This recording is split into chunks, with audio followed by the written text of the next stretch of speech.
That way he can edit out all that noise. Yeah. Yeah. So, okay, so let's run it through again, that first segment. And then we're going to stop um, when, what was the last time before we stopped? For Pastor Rod, yeah. Oh, what was, Oh, the last line period?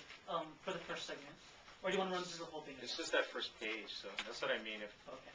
If we go down all the way through each page and then stop, Okay. and that way when he moves the paper, we won't pick that up, yeah.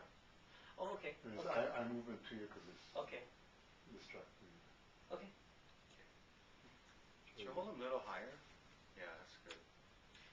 Your chin actually ended up really good, but in the beginning, a little bit, it's too high. So just This is too high. So yeah, it's a bit too high. There you go. There you go. Okay. Okay. 3, 2. I joined the church in 1999, and I can remember the first time I attended service and I saw the worship team.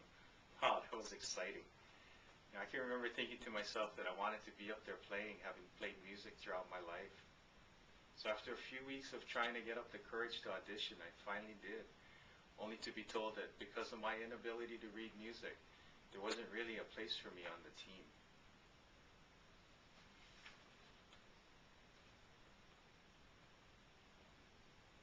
I did a lot of soul searching for the next few days, just trying to figure out where God wanted me.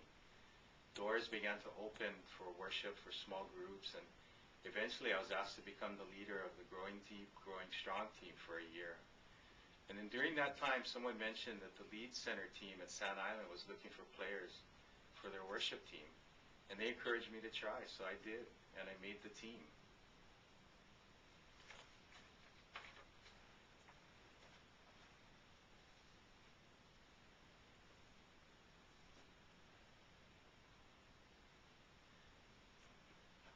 That was so cool playing behind Pastor Rod, who was the worship leader.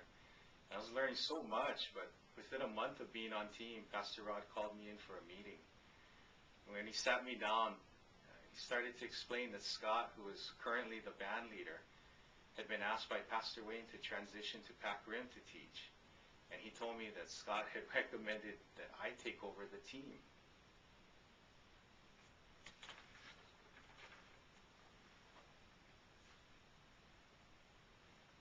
All I could think as he was speaking was that I couldn't possibly do that. I kept thinking that everyone on the team were such great players, and I wasn't equipped to do it.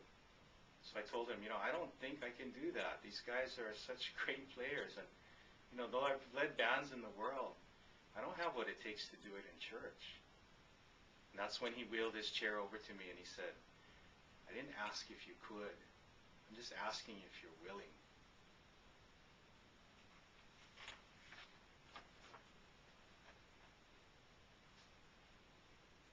And those words changed everything for me.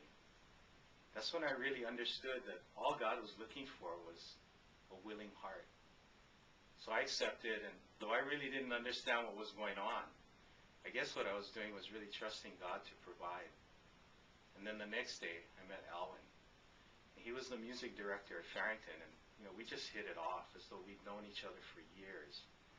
And Alwyn began to use his wealth of knowledge and his huge heart and began to mentor me.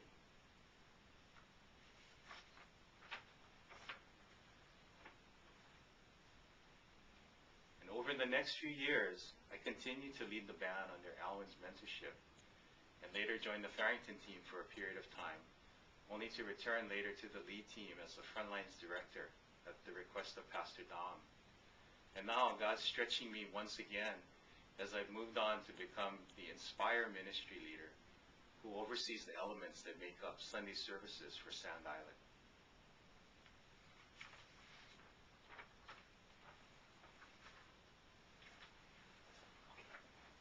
Good. That was, yeah. Every time you're doing it, it's being more fluent, more fluent. Yeah. Okay. So actually, this thing. John, if you can,